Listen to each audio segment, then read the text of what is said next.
Good morning student. हमारा topic चल रहा है एनपीओ का, not for profit organisation. Illustration number 8 तक मैंने आपको सभी वीडियो पीछे वाले में डाल दी है। इलस्ट्रेशन नंबर 9 +2 अकाउंट्स, ठीक है। और आपको जो है यहाँ मैं इलस्ट्रेशन नंबर 9 के बारे में एक बार बता रहा हूँ, देखिएगा। कहता है थोड़ा सा चेंज है पीछे वाले क्वेश्चन से, और आपको जो है ना इस टॉपिक के अंदर 4 तरह के सब्सक्रिप्शन के क्वेश्चन मिलेंगे, जिसमें एक क्वेश्चन बिल्कुल सिंपल वाला था जो कि मैंने आपको कल बताया है। आज ये थोड़ा सा सेकंड टाइप का क्वेश्चन है, इसको समझने की कोशिश कीजिएगा। कहता है receipt and payment account of young association disclose that it has received 2 lakh. कहता है जो यंग एसोसिएशन है उसका रिसिप्ट एंड पेमेंट अकाउंट ये डिस्क्लोज कर रहा है, ये दिखा रहा है कि उसने 2 lakh by way of subscription, उसने 2 लाख रुपए इस साल में during the year ended 31 March 2016। It means कि ऑन 31 मार्च 2016 को टोटल 2 लाख रुपए रिसिप्ट एंड पेमेंट अकाउंट में रिसीव्ड में दिखा रहा है। समझिएगा बात को, ये रिसिप्ट एंड पेमेंट अकाउंट में रिसीव हुए हैं ये दिखा रहा है। रिसिप्ट एंड पेमेंट अकाउंट से आप लोग opening balance sheet, income and expenditure and closing balance sheet तैयार करते हैं, ठीक है। सब्सक्रिप्शन तो 31/3/2016 है, तो हमारा जो ओपनिंग बैलेंस शीट बनेगा वो पिछले साल का बनेगा, ठीक है, यानी कि 31/3/15। तो subscription outstanding on 1/4/15, it means कि पिछले साल के अंदर हमारे पास जो सब्सक्रिप्शन आउटस्टैंडिंग था उसका अमाउंट था 5000 रुपीज़।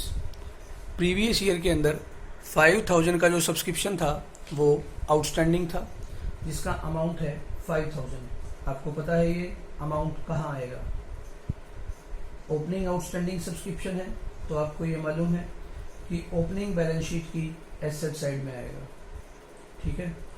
इसी के नीचे ब्रैकेट में लिखा हुआ है out of which 3500 were received in 2015-16। 15-16 का मतलब ये है कि 31 मार्च 2016, 31/3/16 ही या 15/16 ही बोलते हैं इसको, 15-16 बोलते हैं। इस 5000 में से हमारे को कितना पैसा रिसीव हुआ है 3500, ठीक है, जो कि इस 2 लाख में क्या है इंक्लूड है। Okay, receipt and payment account में टोटल हमारे को जो रिसीव हुआ है वो 2 लाख है।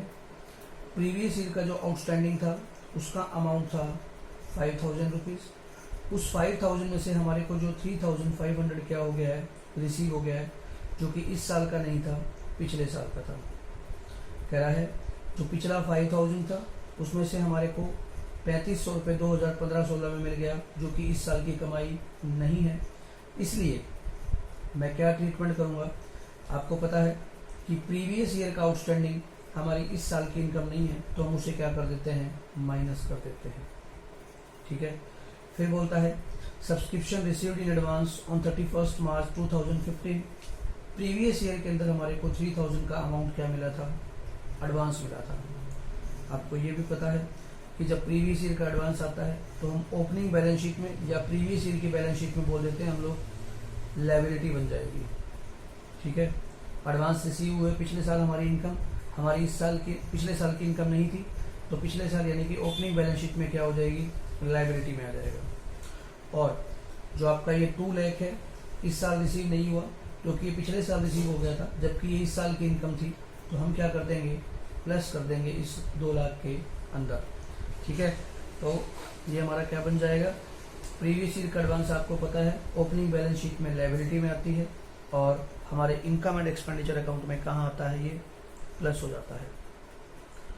फिर बोलता है subscription received in advance on 31 March 2016। Current year में आपको एडवांस मिल गया 4100, तो ये आपकी करंट ईयर की इनकम नहीं है, तो आप क्या करते हैं इसे करंट ईयर के जो आपको 2 लाख रुपए रिसीव हुए हैं उसमें से आप इसे क्या कर देंगे माइनस कर देंगे। और 31 मार्च 2016 है यानी कि क्लोजिंग बैलेंस शीट यानी कि 31/3/16 को जो बैलेंस शीट बनेगी वहाँ ये 4500 क्या हो जाएगा माइनस हो जाएगा। ओके, अब हमारा सारा टॉपिक हो चुका है, लेकिन एक बात रह गई है कि सब्सक्रिप्शन आउटस्टैंडिंग करंट ईयर के बारे में इसने बताया हुआ है। कहता है if subscription outstanding for 2015-16 is 6400। आपको पता है, जहाँ दोनों बातों को मैं क्लियर कर देता हूँ। सब्सक्रिप्शन आउटस्टैंडिंग 4 का मतलब होता है करंट ईयर के लिए, ठीक है। कहता है करंट ईयर में हमारे को अभी तक यानी कि 15-16 है 6,400 नहीं मिले हैं, तो ये आपकी इस साल की इनकम है। आप इन जो 3 ट्रीटमेंट को आपने किया है इसमें 2 लाख में साथ में क्या कर देंगे, प्लस कर देंगे। ओके, अब समस्या क्या आती है? समस्या ये आती है कि जब आप क्लोजिंग बैलेंस शीट बनाएंगे तो आप वहाँ पर कितना अमाउंट दिखाएंगे, क्योंकि जो सारा कंफ्यूजन क्रिएट किया है वो इस लाइन ने कर दिया है। ठीक है भैया, करंट ईयर में हमारे पास 6,400 आउटस्टैंडिंग है, प्लस पिछले साल जो कि ओपनिंग बैलेंस शीट में 5,000 आपका आउटस्टैंडिंग था, उसमें से 3500 आपको मिले, आपने इनकम एंड एक्सपेंडिचर में वहाँ माइनस कर दिए। लेकिन अभी भी वो 5,000 में से 3500 मिले हैं, 1500 रुपये स्टिल क्या है, पेंडिंग है। 1,500 अभी भी क्या है, पेंडिंग है। तो हम इसे भी क्या करेंगे, जब क्लोजिंग बैलेंस शीट बनाएंगे तो उसमें यहाँ प्लस करके दिखाएंगे। जैसा कि 31/3/16 को बैलेंस शीट बना के दिखा रहा है। फॉर 2014-15 में पिछले साल का आउटस्टैंडिंग 1,500 रुपये है और करंट ईयर का 6,400 है, तो टोटल जो आउटस्टैंडिंग है वो 7,900 है। क्लियर है? मैं एक बार आपको ये नोटबुक में भी करके दिखा देता हूँ जिससे कि आपको आसानी से समझ में आ जाए। देखिए, सारा क्वेश्चन मैंने यहाँ नोटबुक में लिख रखा है। इलस्ट्रेशन नंबर 9 है। आपको जो समझना है वो ये है कि रिसिप्ट एंड पेमेंट अकाउंट के अंदर of year of young association का disclose that it has received 2 lakh by way of subscription. 2 lakh रुपए इन्होंने क्या करे हैं, सब्सक्रिप्शन से रिसीव करे हैं during the year ended on 31 मार्च 2016 को। ठीक है, एडिशनल इन्फॉर्मेशन ये कह रहा है कि जो 2 लाख रुपए टोटल रिसीव हुआ है। ठीक है, मैं आपको सबसे पहले जो है ना ओपनिंग बैलेंस शीट बना करके दिखा देता हूँ, जिसे हम लोग प्रीवियस ईयर की बैलेंस शीट भी बोलते हैं। ठीक है, जिसे हम लोग प्रीवियस ईयर की बैलेंस शीट भी बोलते हैं।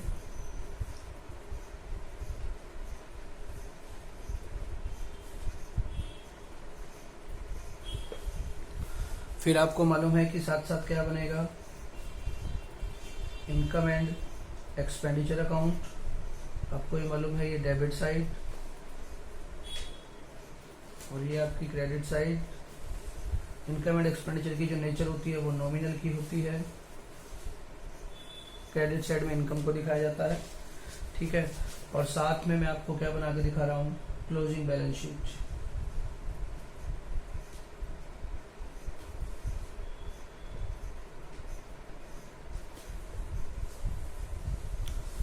ठीक है, आ जाइए।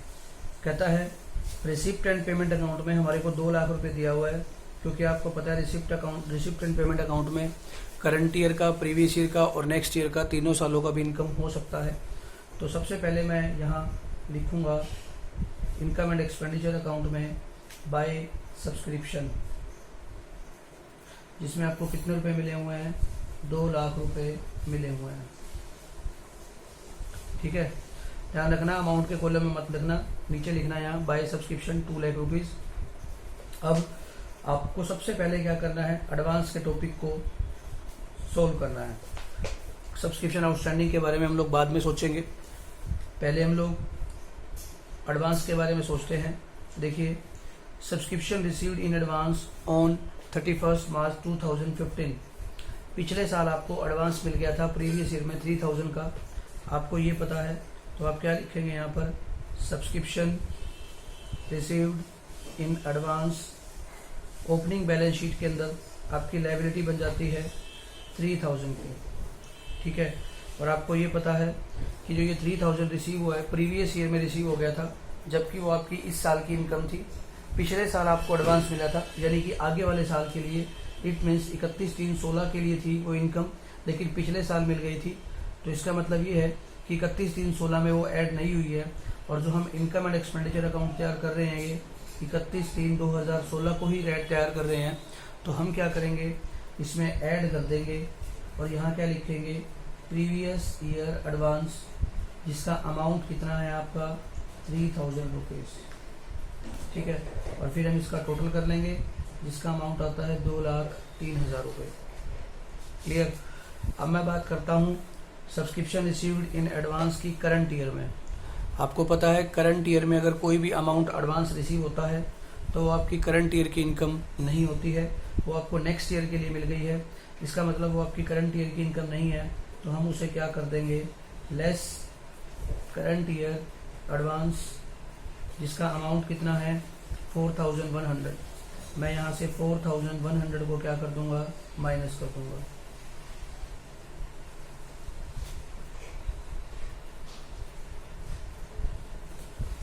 ठीक है, अब हम आगे चलते हैं। सबसे जरूरी टॉपिक आ जाता है केस नंबर 1। कहता है जो, हाँ एक और बात, करंट ईयर का जो आपका एडवांस होता है वो आपकी क्लोजिंग बैलेंस शीट के अंदर सब्सक्रिप्शन रिसीव्ड इन एडवांस के नाम से करंट ईयर में लायबिलिटी बन जाती है 4100 की। जब हम अगले साल का अगर अकाउंट तैयार करें तो वो अगले साल में प्लस हो जाएगा, जैसे कि आपने इस 3000 वाले टॉपिक को किया है।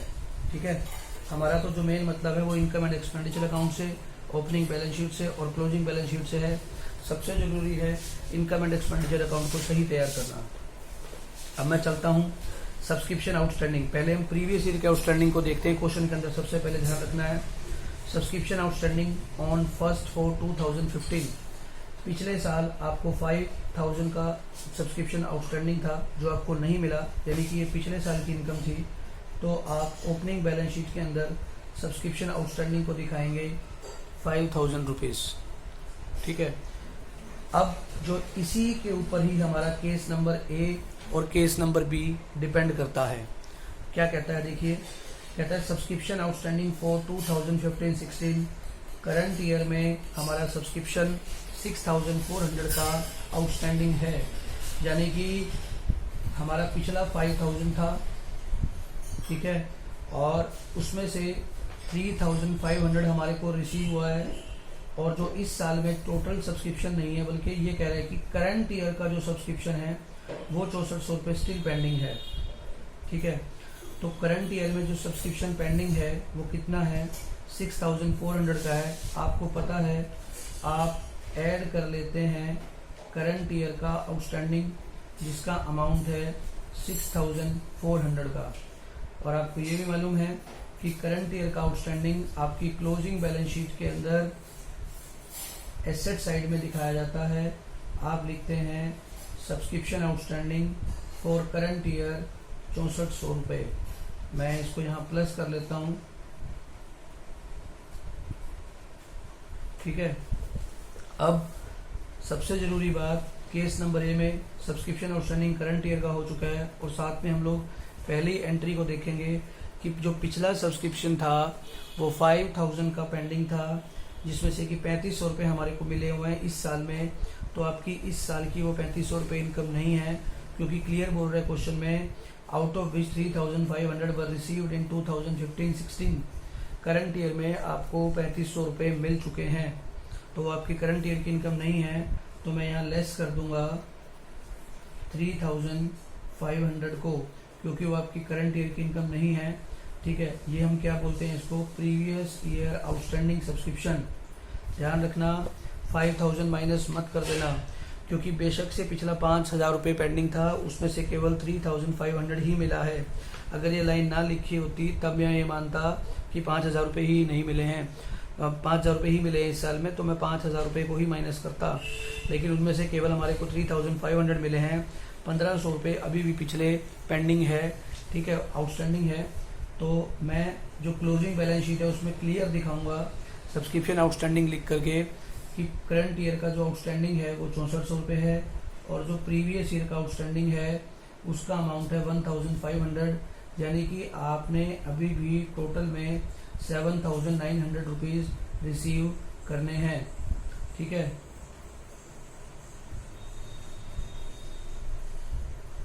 और जो आपका जो सब्सक्रिप्शन आएगा इनकम एंड एक्सपेंडिचर अकाउंट के अंदर जो टोटल अमाउंट आएगा उसका जो टोटल बैलेंस निकलता है हमारा वो बनता है, ठीक है, 2,01,800 रुपये।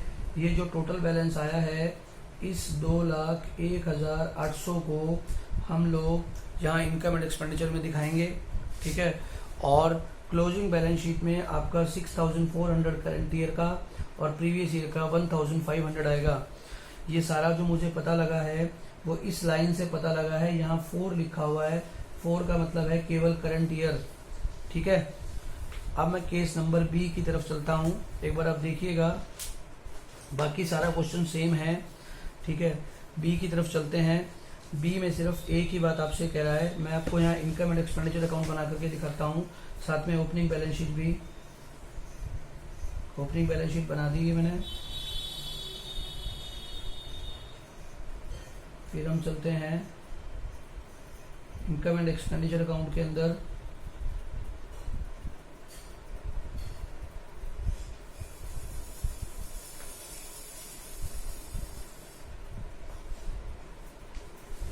फिर हम लोग चलते हैं क्लोजिंग बैलेंस शीट की तरफ।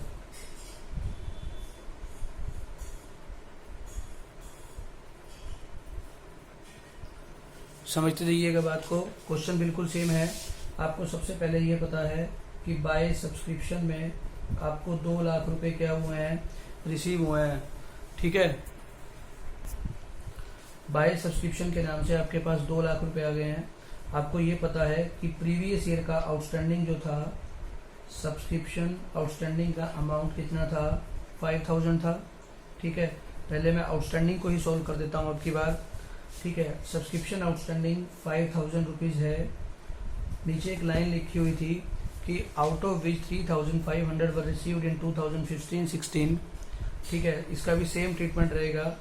तो जितना आपका मिला है हम यहाँ पे माइनस कर देंगे, लेस प्रीवियस ईयर आउटस्टैंडिंग का अमाउंट कितना, 3500 का। ठीक है, तो आपका ये अमाउंट आ गया। प्रीवियस ईयर का आउटस्टैंडिंग को आपने क्या कर दिया, माइनस कर दिया। फिर जो हमारा एडजस्टमेंट दिया हुआ है नीचे केस ए और बी का, वो केवल आउटस्टैंडिंग सब्सक्रिप्शन के बारे में ही बताया हुआ है और हमें उसी को ही सॉल्व करना है। क्वेश्चन को समझिएगा, ये कहता है सब्सक्रिप्शन आउटस्टैंडिंग ऑन 31 मार्च 2016, कहता है 31/3/16, पीछे कह रहा था 2015-16 के लिए, यानी कि केवल करंट ईयर के लिए। और 31/3/16 का जो मतलब होता है कि अब तक का टोटल सब्सक्रिप्शन 6400 हमारा आउटस्टैंडिंग है। ओन का मतलब है कि 31/3/16 साथ में लिखा हुआ है, ओन 31/3/16, जो 31 मार्च 2016 को टोटल सब्सक्रिप्शन है वो 6400 पेंडिंग है। ठीक है, तो इसका मतलब ये है, जब मैं क्लोजिंग बैलेंस शीट तैयार करूंगा तो यहाँ लिखूंगा सब्सक्रिप्शन आउटस्टैंडिंग। टोटल की बात जब करता है तो टोटल का जो कुल अमाउंट आता है वो आता है अमाउंट के कॉलम में। देखिएगा, जो इसका पार्ट ए था, उस ए पार्ट के अंदर कह रहा था कि करंट ईयर का जो आउटस्टैंडिंग अमाउंट है वो 6400 है, उसने टोटल नहीं बोला था। ठीक है, यहाँ पर हमें खुद समझना है कि 31/3/16 का मतलब है, ओन 31/3/16 का मतलब है कि टोटल सब्सक्रिप्शन 6400 रुपये है। तो जब ऐसा लिखेगा तो मैं यहाँ 6400 रुपये लिख दूंगा। ठीक है, और अब आपको ये भी पता है कि ओपनिंग आउटस्टैंडिंग 5000 रुपीज़ का था, जिसमें से कि मुझे 3500 रुपये मिल चुके हैं और अभी भी 1500 रुपये पेंडिंग है। तो मैं लिखूंगा प्रीवियस ईयर का जो आउटस्टैंडिंग अमाउंट रह गया वो 1500 रुपये है, जबकि टोटल सब्सक्रिप्शन 6400 है। तो करंट ईयर का आउटस्टैंडिंग निकालने के लिए मुझे इस 6400 में से 1500 रुपये लेस करने पड़ेंगे, जो कि आपका बनता है 4900 रुपीज़। तो आपका करंट ईयर का जो आउटस्टैंडिंग है वो 4900 है, क्योंकि टोटल सब्सक्रिप्शन 6400 है। तो मैं यहाँ क्या लिख दूंगा, जब इनकम एंड एक्सपेंडिचर अकाउंट बनाऊंगा तो लिखूंगा करंट ईयर का आउटस्टैंडिंग, जो कि ऐड हो जाता है, आपको मालूम है। इसका कॉलम पे कितना बैलेंस है, 4900। मैं इनको क्या कर लूँगा, प्लस कर लूँगा। ठीक है, मेन बात यही थी कि जो टोटल सब्सक्रिप्शन है 31/3/16 का मतलब है कि टोटल सब्सक्रिप्शन, और 2015-16 का मतलब होता है करंट ईयर का। और करंट ईयर में 1500 के पीछे वाले ऐड नहीं है, लेकिन ऑन 31/3/16 का मतलब है कि इसमें पिछले साल के 1500 रुपये ऐड हैं। तो हमारे को करंट ईयर का आउटस्टैंडिंग निकालने के लिए, जो कि गिवन नहीं है, वो हमें निकालना पड़ेगा। यहाँ पे साथ साथ वो इन दोनों को डिफरेंस करके निकालना पड़ेगा, जिसमें से कि 6400 में से पिछला जो 1500 रुपये पेंडिंग था वो माइनस कर दिया जाएगा। और एक और ख़ास बात, बाकी दोनों बातें हमारी सेम रहेंगी। आपको ये पता है कि प्रीवियस ईयर का एडवांस है, यानी कि सब्सक्रिप्शन रिसीव्ड इन एडवांस जिसे हम लोग बोलते हैं, जिसका जो अमाउंट था वो 3000 था, वो ओपनिंग बैलेंस शीट में आता है लायबिलिटी साइड में, और इसे हम लोग ऐड कर लेते हैं प्रीवियस ईयर एडवांस को 3000 को। और आपको ये मालूम है करंट ईयर में जो आपका एडवांस था वो 4100 था, आप लेस करते हैं करंट ईयर एडवांस को, ये भी आपको मालूम है, जिसका अमाउंट कितना था 4100 का, ये माइनस हो जाएगा और ये प्लस हो जाएगा। इस तरीके से हम बैलेंस करेंगे और करंट ईयर के जो एडवांस सब्सक्रिप्शन है उसको हम लोग क्लोजिंग बैलेंस शीट में लायबिलिटी साइड में शो करते हैं, ये भी आपको मालूम है। और आपका क्वेश्चन सोल्व हो गया सब्सक्रिप्शन का। मैं फिर से बोल देता हूँ एक बार, आप समझिएगा। सबसे पहले आप सब्सक्रिप्शन लिखते हैं, फिर आप करंट ईयर का जो आउटस्टैंडिंग अमाउंट होता है उसको प्लस करते हैं, और आप प्रीवियस ईयर के आउटस्टैंडिंग अमाउंट को क्या करते हैं, माइनस करते हैं। करंट ईयर में इनकम नहीं मिली, प्लस हो जाएगी। प्रीवियस ईयर में नहीं मिली थी, जो कि इस साल मिल चुकी है, इस सब्सक्रिप्शन में वो क्या है, ऐड है। ये आपको रिसिप्ट एंड पेमेंट में गिवन होगा, उसको हम माइनस कर देंगे। करंट ईयर का जो एडवांस होता है हम उसे माइनस करते हैं, क्योंकि आपको इस साल की इनकम नहीं है, करंट ईयर में एडवांस मिल गया है और आपकी लायबिलिटी में जाता है। और प्रीवियस ईयर का जो एडवांस होता है आप उसे प्लस करते हैं, क्योंकि पिछले साल एडवांस मिला था, यानी कि इस साल तो मिला ही नहीं है, तो हमारे को इसे क्या करना पड़ेगा, प्लस करना पड़ेगा। ये था आपका रिसिप्ट एंड पेमेंट अकाउंट का सब्सक्रिप्शन का टॉपिक नंबर 2। ठीक है, मतलब आपने 2 टॉपिक कर लिए, एक बिल्कुल सिंपल ऐसा क्वेश्चन मिलेगा, दूसरा जैसे अभी थोड़ा सा घुमा रखा था, एक टाइप ये आता है, एक टाइप ये आता है। इसके अलावा 2 टाइप और हैं जो भी मैं आपको करके बताऊंगा आपको उन्हें कैसे करना है।